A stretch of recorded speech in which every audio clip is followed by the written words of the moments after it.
If someone says no, they don't want to help you, for every no, there's a million yeses somewhere else.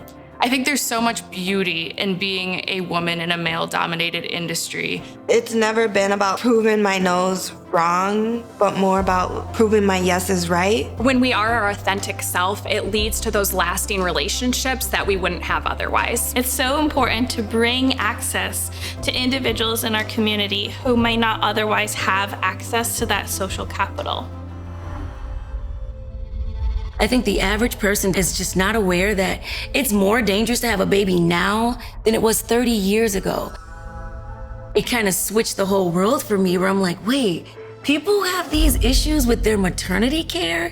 Whoa, we gotta fix that. And that really changed my life. So I created this film called Delivering While Black, getting people talking. That's the way to get people heard. That is what film has been for me. So I started in the construction industry when I was 23 years old, and typically not a space you find a lot of women. So it took me some time to find my footing and find my place and find my voice. Being a woman in a male-dominated industry is a huge benefit.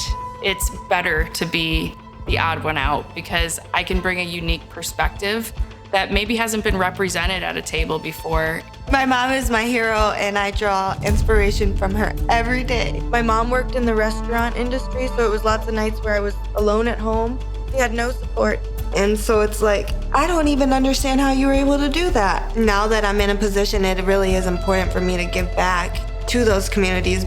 When organizations support diverse individuals, it really does make an impact within our community. My dad, he actually had the opportunity to go back to school, really saw how transformational that was for him and for our family. I take that every day with me into the Literacy Center. I love working with people in my business owners and entrepreneurs English class. That class is kind of the biggest way that I use my social capital. So I tap my network to bring in great guest speakers for the class.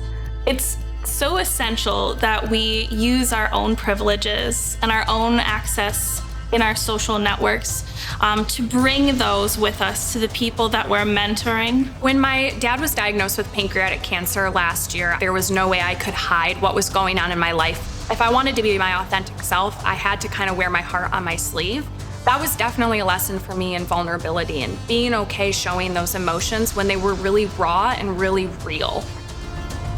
And it taught me that it's okay to bring emotions into the workplace. We're not robots, we're emotional people. When you lead your life with authenticity, people see you.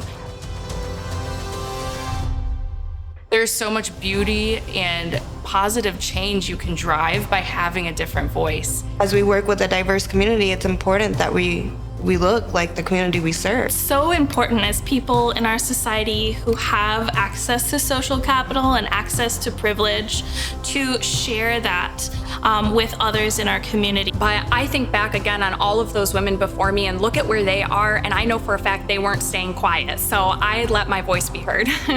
Stop being shy, because issues don't go away when you're shy about them. I didn't even have a camera and I made a whole film, so you can do it.